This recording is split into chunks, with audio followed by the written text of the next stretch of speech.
আসসালামু আলাইকুম রহমতুল্লাহ সুবাল খায়ের। আমি যে জায়গাটায় প্রত্যেক দিন ইফতারের সময় আমার বিড়ালগুলিকে খাবার দিয়ে থাকি, সেখানে আবার দেখা যাচ্ছে সকাল হলে পাখিরা এসে বাকিটুকু খাবারের জন্য এখানে জড়ো হয়। এই যে দেখা যাচ্ছে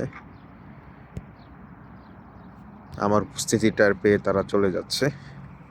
তো এখানে একটা মেসেজ হচ্ছে, আমরা যেই কোনো খাবার যখন পরিবেশন করি, এটা যে কত রকম মাখলুকের একটা রিজিকের ব্যবস্থা, মানে পর্যায়ক্রমে একের পর এক সিস্টেমিকভাবে তারা খেয়ে যায়, এটার একটা জ্বলন্ত প্রমাণ। সেটা আমরা সবাই জানি। মানে খাবার অপচয় হওয়ার কোনো চান্স নেই এখানে। বিড়াল খাবে, কুকুর খাবে, তারপরে আবার পাখিরা খাবে সকাল হলে।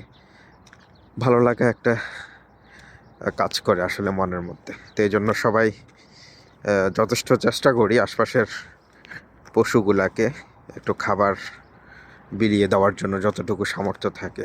অবশিষ্টটুকু দিলেও তাদের জন্য দেখা যাচ্ছে যে আপনার আশপাশে যারা আছে তাদের জন্য ভরপুর হয়ে যায়। ধন্যবাদ।